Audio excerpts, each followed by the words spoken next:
اللہ اکبر اللہ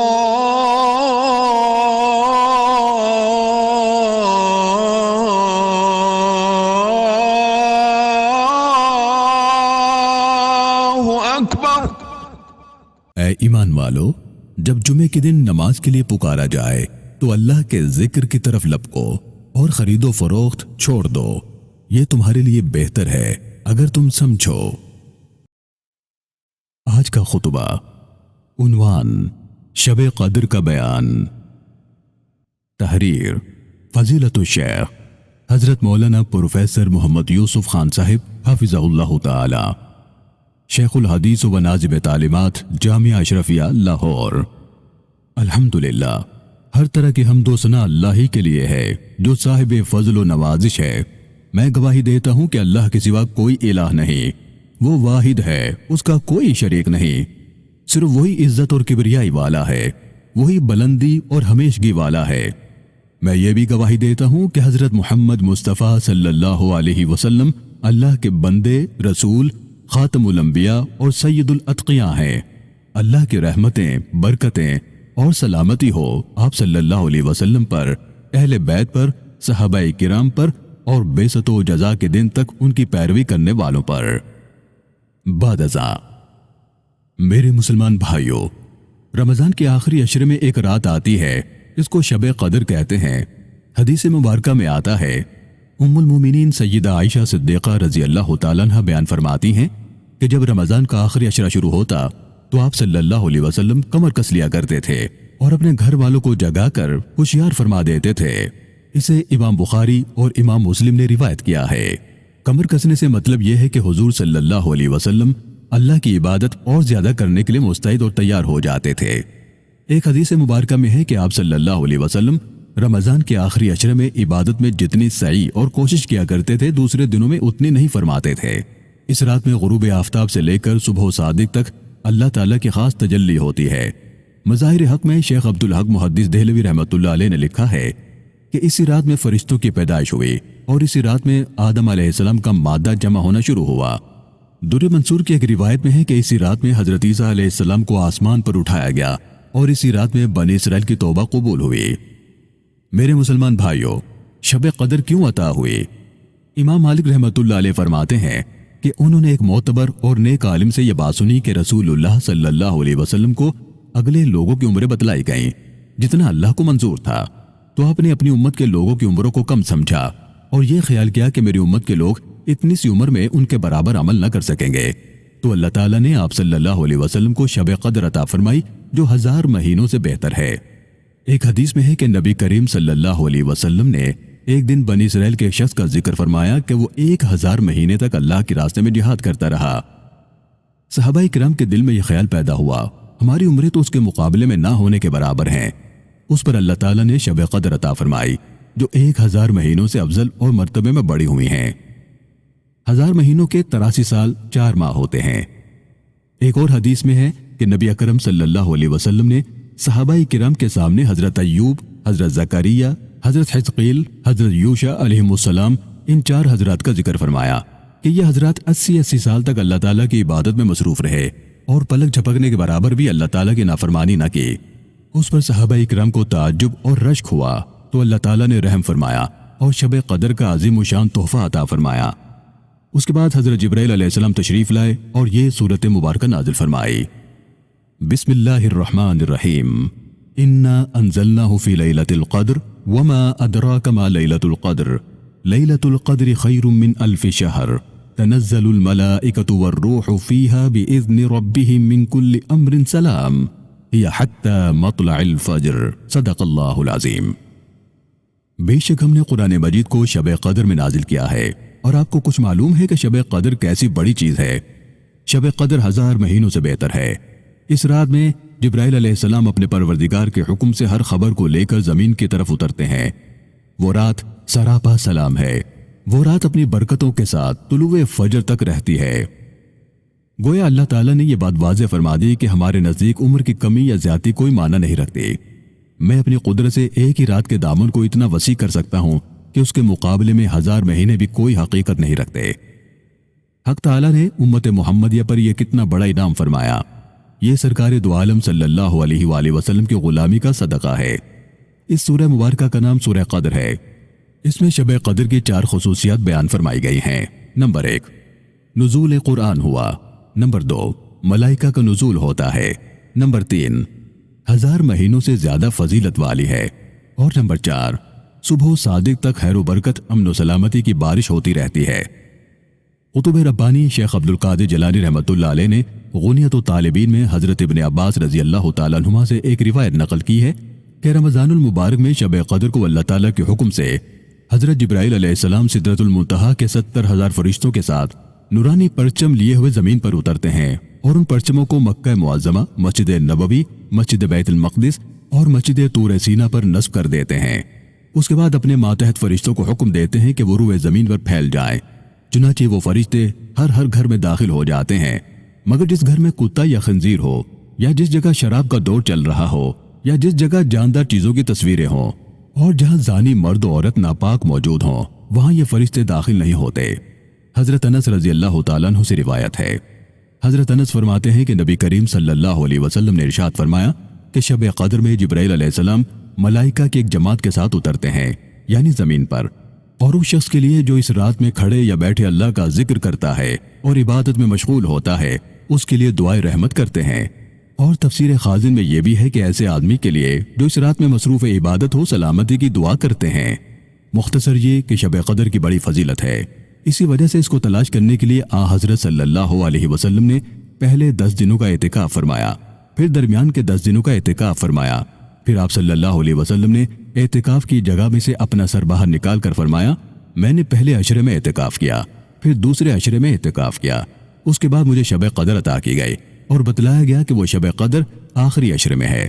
ایک حدیث مبارکہ ہے، فرمایا جس شخص نے شب قدر میں قیام کیا، ایمان اور طلب ثواب کے لیے اس کے تمام گناہ بخش دیے جاتے ہیں۔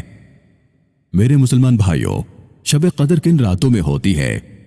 ام المومنین حضرت عائشہ صدیقہ رضی اللہ تعالیٰ عنہ سے روایت ہے کہ رسول اللہ صلی اللہ علیہ وسلم نے ارشاد فرمایا کہ شب قدر کو رمضان کے آخری عشرے کی طاق راتوں میں تلاش کرو، یعنی 21، 23، 25، 27 یا 29، ان 5 راتوں میں تلاش کرو۔ یہ روایت عروہ بن زبیر اور عبداللہ بن عمر رضی اللہ تعالیٰ عنہما سے بھی مروی ہے۔ حضرت عبداللہ بن عمر رضی اللہ تعالیٰ عنہما سے روایت ہے کہ نبی کریم صلی اللہ علیہ وسلم کے بعد صحابہ کو شب قدر رمضان کی آخری 7 راتوں میں دکھائی گئی۔ اس پر رسول اللہ صلی اللہ علیہ وسلم نے فرمایا، تمہارے خواب آخری 7 راتوں پر متفق ہو گئے، بس جو شخص شب قدر کو تلاش کرنا چاہے وہ آخری 7 راتوں میں تلاش کرے۔ ایک حدیث میں ہے کہ شب قدر کی آپ کو ایک متعین رات بتلا دی گئی تھی، اس کے بعد آپ صلی اللہ علیہ وسلم سے بھلا دی گئی۔ حدیث کے الفاظ کچھ یوں ہے۔ عبادہ بن صامت رضی اللہ تعالیٰ عنہ سے روایت ہے کہ نبی کریم صلی اللہ علیہ وسلم شب قدر کی اطلاع دینے کے لیے باہر تشریف لائے، مگر راستے میں 2 آدمیوں میں جھگڑا ہو رہا تھا۔ حضور صلی اللہ علیہ وسلم نے ارشاد فرمایا کہ میں تمہیں شب قدر کی خبر دینے کے لیے آ رہا تھا، مگر فلاں آدمی لڑ رہے تھے، جس کی وجہ سے اس رات کی تعین اٹھا دی گئی۔ کیا بعید کہ یہ اٹھا لینا اللہ تعالیٰ کے علم میں بہتر ہو۔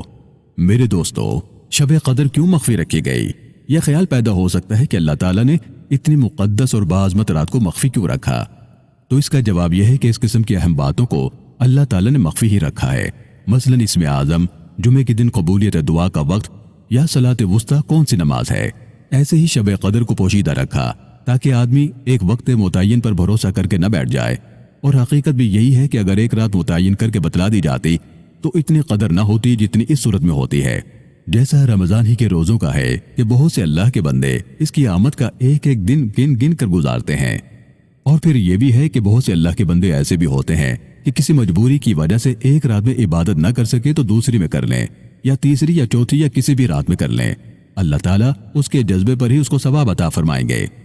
حضور اکرم صلی اللہ علیہ وآلہ وسلم کو اللہ تعالیٰ نے وہ رات بتا کر پھر بھلا دی۔ اس سے معلوم ہوتا ہے کہ اللہ تعالیٰ کا منشا ہی یہی ہے کہ اس کے بندے شب قدر کے علاوہ دوسری راتوں میں بھی شب بیداری کریں۔ اور بات بھی ٹھیک ہے کہ جب شب بیداری کی عام عادت ہو جائے گی تو شب قدر سے محرومی کا سوال ہی پیدا نہ ہوگا۔ حضرت ابو ذر رضی اللہ تعالیٰ عنہ فرماتے ہیں کہ میں نے حضور صلی اللہ علیہ وسلم سے دریافت کیا کہ شب قدر نبی کے زمانے میں ہوتی ہے یا نبی کے انتقال کے بعد بھی ہوتی ہے؟ تو آپ صلی اللہ علیہ وسلم نے فرمایا، قیامت تک رہے گی، یعنی آتی رہا کرے گی۔ میں نے عرض کیا کہ کیا رمضان کے کسی حصے میں ہوتی ہے؟ آپ صلی اللہ علیہ وسلم نے ارشاد فرمایا کہ عشر اول اور عشر اخیر میں تلاش کرو۔ پھر حضور صلی اللہ علیہ وسلم اور باتوں میں مشغول ہو گئے۔ میں نے یعنی ابو ذر نے موقع پا کر پھر دریافت کیا، حضور یہ تو بتلا ہی دیجئے کہ عشرے کے کون سے حصے میں ہوتی ہے؟ تو حضور صلی اللہ علیہ وسلم اتنے ناراض ہوئے کہ اس سے پہلے مجھ پر کبھی نہ ہوئے تھے اور نہ اس کے بعد ہوئے، اور ارشاد فرمایا کہ اللہ تبارک و تعالیٰ کا یہ منشا ہوتا تو بتلا دیتے، آخر کی 7 راتوں میں تلاش کرو، بس اس کے بعد کچھ اور نہ پوچھنا۔ میرے مسلمان بھائیوں، غرض یہ کہ اس رات کی تعیین میں بہت اختلاف ہے۔ کسی حدیث سے 22 اور 23 شب بھی معلوم ہوتی ہے۔ حضرت عبداللہ ابن مسعود رضی اللہ تعالیٰ عنہ فرماتے ہیں کہ جو شخص تمام سال ہر رات میں جاگا کرے وہ شب قدر کو پا سکتا ہے، یعنی شب قدر سال میں کسی نہ کسی رات میں آ سکتی ہے۔ حضرت عبداللہ ابن مسعود رضی اللہ تعالیٰ عنہ کا یہ قول کسی نے ابی بن کعب رضی اللہ تعالیٰ عنہ سے ذکر کیا تو انہوں نے فرمایا کہ ابن مسعود کا مقصود یہ ہے کہ لوگ ایک رات پر قناعت کر کے نہ بیٹھ جائیں۔ پھر حضرت ابی بن کعب رضی اللہ تعالیٰ عنہ نے قسم کھا کر کہا کہ شب قدر 27ویں رمضان کو ہوتی ہے۔ حضرت ابن عباس رضی اللہ تعالیٰ عنہ فرماتے ہیں کہ حضرت عمر رضی اللہ تعالیٰ عنہ نے صحابہ کرام کو بلایا، میں بھی ان کے ساتھ چلا گیا۔ آپ نے صحابہ کرام سے فرمایا کہ نبی صلی اللہ علیہ وسلم نے یہ حکم دیا تھا کہ شب قدر کو رمضان کے آخری عشرے کی طاق راتوں میں تلاش کیا کرو، تو تم لوگ مجھے بتاؤ کہ وہ کون سی رات ہو۔ اس پر کسی نے 21ویں، کسی نے 23ویں اور کسی نے 25ویں اور کسی نے 27ویں شب بتائی۔ سب لوگ مختلف راتیں بتلاتے رہے لیکن میں خاموش رہا۔ اس پر حضرت عمر رضی اللہ تعالیٰ عنہ میری جانب متوجہ ہوئے اور فرمایا، اے ابن عباس، تجھ کو کیا ہوا؟ تو کچھ نہیں بولتا۔ میں نے کہا، آپ نے مجھ سے فرما دیا تھا کہ جب تک اور لوگ باتیں کیا کرے تو خاموش رہا کر۔ حضرت عمر رضی اللہ تعالیٰ عنہ نے فرمایا، میں نے تم کو اس لیے بلایا ہے کہ تم بھی کچھ کہو۔ اس کے بعد حضرت ابن عباس رضی اللہ تعالیٰ عنہ نے فرمایا کہ میں نے غور کر کے دیکھا تو اللہ تعالیٰ نے 7 چیزوں کا ذکر فرمایا ہے۔ اس نے 7 آسمانوں کا ذکر فرمایا ہے، 7 زمینوں کا بھی اسی طرح ذکر کیا، اور انسان کی پیدائش کے بھی 7 مرحلے بیان کیے، اور زمین سے اگنے والی چیزیں بھی 7 بیان کی۔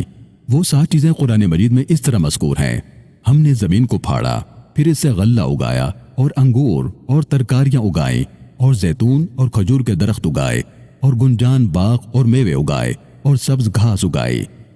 بعض روایتوں میں یہ بھی ہے کہ حضرت ابن عباس رضی اللہ تعالیٰ عنہ نے فرمایا کہ اللہ تعالیٰ نے بہت سے مقامات میں 7 چیزوں کا ذکر فرمایا ہے۔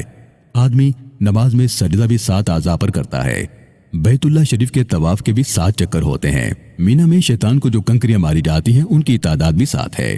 بعض روایتوں میں اور باتوں کا بھی بیان ہے، مثلا اللہ تعالیٰ نے 7 مثانی یعنی سورہ فاتحہ جس کی 7 آیتیں ہیں عطا فرمائی۔ جن عورتوں سے نکاح حرام ہے ان کی تعداد بھی 7 ہے۔ صفا و مروہ پر سعی کرنا یعنی اس کا چکر لگانا، اس کی تعداد بھی 7 ہے۔ حضرت ابن عباس رضی اللہ تعالیٰ عنہ نے 7 کے عدد سے استدلال کر کے 27ویں شب میں شب قدر ہونے کو ترجیح دی۔ خلاصہ یہ ہے کہ شب قدر رمضان کے آخری عشرے میں ہوتی ہے، اور طاق راتوں میں سے بھی 27ویں شب میں زیادہ امکان ہے۔ اکثر علماء کرام نے بھی اسی کا گمان ظاہر کیا ہے۔ آپ پیچھے جان چکے ہیں کہ اللہ تعالیٰ نے قرآن مجید میں پوری سورت شب قدر کی فضیلت سے متعلق نازل فرمائی ہے، جس کا نام سورہ قدر ہے۔ علماء کرام نے اس کے لفظوں سے بہت ہی عجیب مطلب نکالا ہے، اور وہ یہ کہ لیلۃ القدر میں 9 حروف ہیں، لام، یا، لام، تا، الف، لام، قاف، دال اور را، اور لیلۃ القدر کا جملہ اس صورت میں 3 مرتبہ آیا ہے۔ 3 کو اگر 9 سے ضرب دیا جائے تو 27 ہوتے ہیں۔ اس میں اس بات کی طرف اشارہ ہے کہ شب قدر 27ویں شب میں ہوتی ہے۔ ویسے ہم بیان کر چکے ہیں کہ یہ پورا مہینہ ہی عظمت و بزرگی والا ہے۔ جو لوگ صاحب دل اور اللہ کے سچے عاشق ہیں ان کے نزدیک تو سال کی تمام راتیں ہی بزرگی اور مرتبے والی ہیں۔ اس رات کے متعلق امام ابو حنیفہ رحمۃ اللہ علیہ فرماتے ہیں کہ سال کی راتوں میں سے کسی بھی رات میں آ سکتی ہے، اور دوسرا قول یہ ہے کہ رمضان کے مہینے میں کسی بھی شب میں ہو سکتی ہے۔ امام ابو یوسف رحمہ اللہ اور امام محمد رحمہ اللہ یعنی صاحبین کا بھی یہی قول ہے کہ رمضان کی کسی بھی رات میں ہو سکتی ہے۔ شواف حضرات کے نزدیک 21 شب زیادہ قرین قیاس ہے۔ امام احمد ابن حنبل رحمہ اللہ فرماتے ہیں کہ رمضان کے آخری عشرے کی طاق راتوں میں گھومتی پھرتی رہتی ہے، یعنی کبھی کسی رات میں کبھی کسی رات میں، اور اگر پہلی تاریخ شنبہ یعنی ہفتے کی ہو تو شب قدر 23ویں کو ہوگی۔ واللہ اعلم۔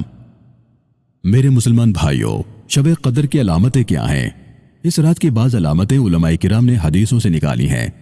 حضرت عبادہ بن صامت رضی اللہ تعالیٰ عنہ کی روایت میں ہے کہ یہ رات کھلی ہوئی اور صاف شفاف ہوتی ہے، نہ زیادہ گرم نہ زیادہ ٹھنڈی، بلکہ بھینی بھینی اور معتدل ہوتی ہے، اور انوار و برکات کی وجہ سے چاند کھلا ہوا ہوتا ہے۔ اس رات میں شیطانوں کو ستارے مارے جاتے ہیں۔ آسمانوں کی طرف نگاہ اٹھا کر دیکھنے سے آنکھوں میں نور اور دل میں سرور کی کیفیت پیدا ہوتی ہے۔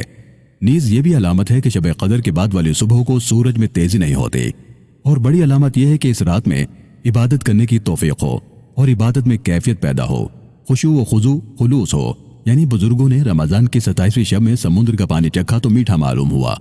بعض بزرگان دین نے یہ بھی لکھا ہے کہ شب قدر میں ہر چیز سجدہ کرتی ہے، یہاں تک کہ درخت بھی اس رات میں سجدہ کرتے ہیں اور زمین پر گر پڑتے ہیں، پھر اپنی جگہ آ جاتے ہیں۔ لیکن یہ باتیں اس رات میں دکھنی اور ہونا ضروری نہیں۔ اس سلسلے میں یہ بات ذہن میں رکھنے کی ہے کہ اس رات کے اہتمام میں عشاء اور فجر کی نماز جماعت سے نہ چلی جائے، کیونکہ عشاء اور فجر کی نماز جماعت سے پڑھنے کا جو ثواب ہے وہ شب بیداری میں نہیں۔ میرے بھائیوں، شب قدر میں ہمیں کیا کرنا چاہیے؟ حضرت عائشہ صدیقہ رضی اللہ تعالیٰ عنہ فرماتی ہیں کہ میں نے رسول اللہ صلی اللہ علیہ وسلم سے دریافت کیا کہ یا رسول اللہ صلی اللہ علیہ وسلم، اگر مجھ کو شب قدر کا پتہ چل جائے تو میں اس میں کیا پڑھوں؟ آپ صلی اللہ علیہ وسلم نے فرمایا، اللہم انک عفو تحب العفو فاعف عنی۔ اے اللہ، تو معاف کرنے والا ہے، معافی چاہنے والے کو پسند کرتا ہے، مجھے بھی معاف فرما دے۔ حضرت عائشہ رضی اللہ تعالیٰ عنہ فرماتی ہیں کہ حضور صلی اللہ علیہ وسلم سجدے میں تھے تو میں نے آپ کے پاس جا کر کان لگایا تو آپ یہ دعا پڑھ رہے تھے، اے اللہ، میں تیرے عفو کی پناہ چاہتا ہوں تیری سزا سے، اور تیری رضا کی پناہ چاہتا ہوں تیرے غصے سے، اور پناہ چاہتا ہوں تیری سختیوں سے۔ اے اللہ، میں آپ کی تعریف کا شمار نہیں کر سکتا، آپ کی ذات ایسی بلند و بالا ہے جیسے آپ نے بیان کی۔